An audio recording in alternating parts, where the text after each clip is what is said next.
PowerConf H500 wireless headset.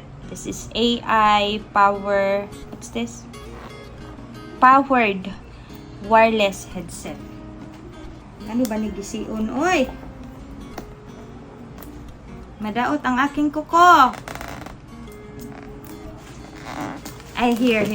So, ayan, gisiin na natin guys. Huwag na tayong magpatumpik-tumpik pa. Focus rin na. Oh. Ito yung stand niya and dito din siya mag-charge.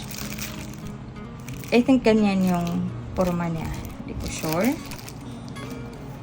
And meron siyang lalagyan. Oh.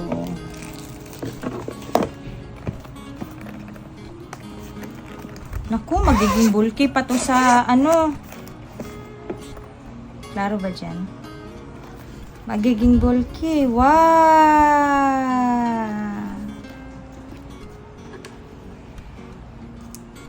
What's this? Ito na siya.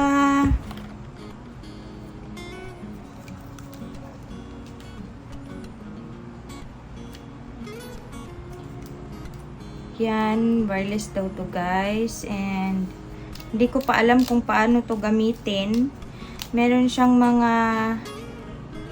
Basta alam ko lang dun sa TV nila na pag itinaas mo siyang ganyan, automatic mag-mute ka dun sa call.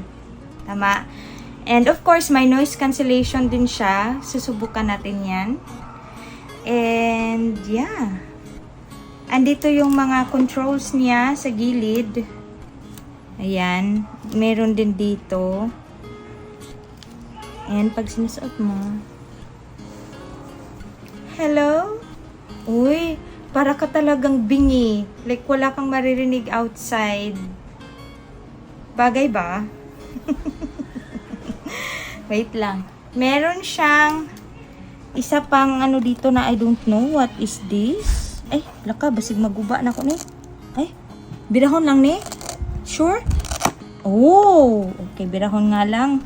And meron siyang yung charger niya and anong ang tawag dito? Yung mga ilalagay mo sa laptop mo na parang connector. Dangle pala. Ayun.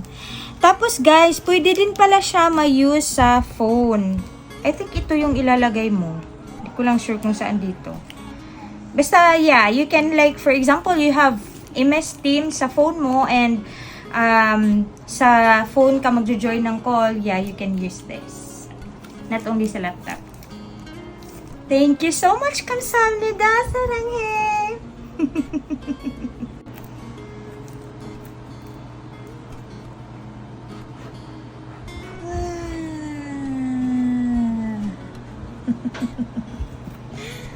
Very elegant color. Yan na lang ko gapilag video. And look. So this is Magic Air from... Paano basahin to? Edifier. Edifier. Okay. So this is it. Tapos look. Wow. Pang social man eh. Ay, pang dato. Diba? Oh. Ito, pang dato jud siya guys. Nandit kayang color. Oh. See? Nara diya ang kanamula para charge niya sa ilang. Dinaan siya gisuwat niya. Dili na ko mabasahan kaya wala ko nag-eyeglass. Pero basta na isuwat ang kilid sa iyang. Wow! Thank you so much, 감사합니다, 사랑해.